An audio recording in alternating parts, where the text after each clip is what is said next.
राजू के mummy papa अपने घर में एक सुंदर नेवले को पाल रखे थे। राजू हमेशा नेवले के साथ खेला करता था और नेवला भी राजू का बहुत ही अच्छा दोस्त बन गया था। राजू घर से बाहर जाता तो नेवला भी उसके साथ चला जाता था। राजू के घर के पास एक पीपल का बड़ा सा पेड़ था जिसके नीचे एक विषैला सांप रहता था। सांप बड़ा ही बदमाश था, आते जाते लोगों को काट दिया करता था। उसके काटने से लोगों के शरीर में जहर फैल जाता था और लोग मर जाते थे। और इस तरह उस सांप ने उस रास्ते पर आतंक का माहौल पैदा कर रखा था। लोगों ने राहगीरों को बचाने के लिए पेड़ पर एक तख्ती लिखकर टांग दी थी और उस तख्ती में लिखा था, कृपया सांप से सावधान रहें। आसपास के लोग सांप के डर से हाथ में डंडे लेकर जाया करते थे। एक दिन सांप चुपके से राजू के घर में घुस जाता है। रात के 11 बजे राजू अपने कमरे में सोया था और उसके मम्मी पापा दूसरे कमरे में। नेवला राजू के साथ सोया था। नेवला रात में भी हमेशा चौकन्ना रहता था। सांप राजू के कमरे में घुस जाता है और जैसे ही राजू को काटने की कोशिश करता है, नेवला सांप की गर्दन को पकड़ लेता है। दोनों में भीषण लड़ाई होती है और अंत में नेवला सांप को मार देता है। सांप का खून घर के दरवाजे से बाहर की ओर आने लगता है। राजू दरवाजा बंद करके सोया है। उसके मम्मी पापा दरवाजे के बाहर खून देखते हैं तो सोच में पड़ जाते हैं। उन्हें लगता है कि राजू को किसी ने मार दिया। वो लोग दरवाजे को पीटते हैं, लेकिन गहरी नींद में सोया राजू जग नहीं पाता। नेवला किसी तरह दरवाजे को खोलता है और बाहर आता है।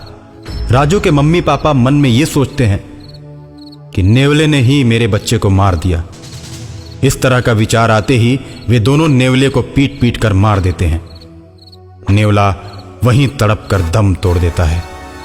नेवले की कराह और मम्मी पापा के चिल्लाने की आवाज सुनकर राजू जग जाता है और अपनी मां से बोलता है, मम्मी सुबह सुबह क्यों चिल्ला रही हो? क्या हो गया? राजू की मम्मी उसकी आवाज सुनकर अवाक रह जाती है। उसको अपने गोद में उठाकर उसका माथा चूम लेती है। राजू के पापा भी कमरे में प्रवेश करते हैं। कमरे की लाइट ऑन करते हैं तो देखते हैं कि वहां पर सांप मरा पड़ा है और उसका खून दरवाजे के बाहर तक आया है। शालिनी, देखो ना, इधर सांप मरा पड़ा है। अरे ये तो बहुत ही विषैला सांप लग रहा है। मम्मी, मेरा नेवला कहाँ है? मैं रात को जब सोया तो ये सांप मुझे काटने के लिए आया था। नेवला भैया ने सांप को पकड़ लिया और दोनों में खूब लड़ाई हुई। मैं तो डर की वजह से सो गया, लेकिन नेवला भैया ने सांप को मार दिया और मुझे गोद में लेकर सो गए। राजू की बात को सुनकर उसके मम्मी पापा दंग रह जाते हैं और मन में सोचते हैं कि हम लोगों ने बहुत बड़ी गलती कर दी। जिसने मेरे बच्चे की जान बचाई, हमने उसी की हत्या कर दी। और मरे हुए नेवले को देखकर राजू रोने लगता है। किसने मारा मेरे दोस्त नेवले को? किसने मारा? राजू के मम्मी पापा उसकी बातों का कोई जवाब नहीं देते और अंदर ही अंदर अपने किए पर पछताते रहते हैं। ऐसे ही कई दिन बीत जाते हैं। राजू हमेशा नेवले के बारे में सोचता रहता है। रास्ते में अक्सर ही दोस्तों से अपने नेवले के बारे में बात किया करता था। अकाल मृत्यु के चलते नेवला और सांप दोनों प्रेत आत्माएं बन जाते हैं। नेवले की आत्मा हमेशा राजू के इर्द गिर्द घूमती रहती है और एक दिन रात को राजू के पास नेवले की आत्मा प्रकट होती है और राजू से कहती है, तुम्हारे मम्मी पापा ने मुझे पीट पीट कर मार डाला। इस बात का मुझे बड़ा ही दुख है। मेरी आत्मा भटकती रहती है। सांप भी अकाल मृत्यु के चलते भूत बन गया है। वो तुम पर हमला कर सकता है, लेकिन तुम मेरे अच्छे दोस्त हो, इसलिए मैं उससे तुमको बचाने के लिए हमेशा तुम्हारे साथ ही रहता हूं। राजू नेवले की आत्मा से प्रेम करने लगता है और नेवले की बात सुनकर मम्मी पापा से रूठ जाता है। जब उसे मनाने की कोशिश वो दोनों करते हैं और तरह तरह के खिलौने राजू को लाकर देते हैं। मेरे दोस्त नेवले को तुम दोनों ने पीट पीट कर मार डाला। तुम दोनों गंदे मम्मी पापा हो। अब मैं किसी से दोस्ती नहीं करूंगा। तुम मेरे दोस्तों को भी पीट पीट कर मार डालोगे। तुम हमें अकेले देखना पसंद करते हो, मेरे दोस्तों को बिल्कुल पसंद नहीं करते, इसलिए मैं भी तुम लोगों को पसंद नहीं करूंगा। जाओ, मैं तुम लोगों से बात नहीं करता। नहीं राजू, खून देखकर हमने सोचा कि नेवले ने तुमको मार दिया। इस भूल में हमने गलती कर दी, नहीं राजू, मम्मी पापा को ऐसा नहीं बोलते। मैं भी जानता हूं कि तुम्हारे मम्मी पापा ने बचपन से मुझे अपने बच्चे की तरह रखा था। अनजाने में मैं मारा गया। मेरी आत्मा हमेशा तुम लोगों के साथ रहेगी।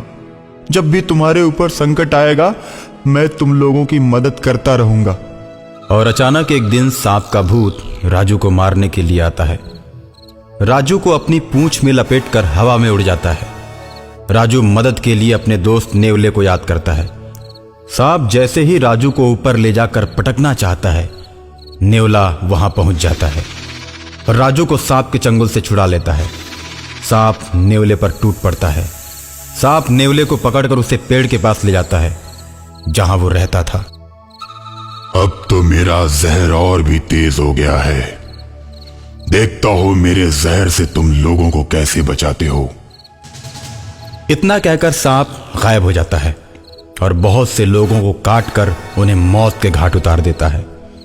लोगों को परेशान देखकर एक तांत्रिक बाबा आते हैं और कहते हैं, एक सांप भूत बन चुका है, वही लोगों को मार रहा है। बाबा, हमें उस सांप के प्रकोप से बचाइए, नहीं तो वो हम सबको मार देगा। तुम लोग परेशान मत हो। ऐसा कहकर तांत्रिक बाबा बीन बजाने लगते हैं। बीन की आवाज सुनते ही सांप की आत्मा मदमस्त होकर तांत्रिक बाबा के पास चली आती है और तांत्रिक बाबा बोतल का ढक्कन खोलकर सदा के लिए उसकी आत्मा को उसी में कैद कर लेते हैं और शहर को सदा के लिए सांप के भय से मुक्त कर देते हैं।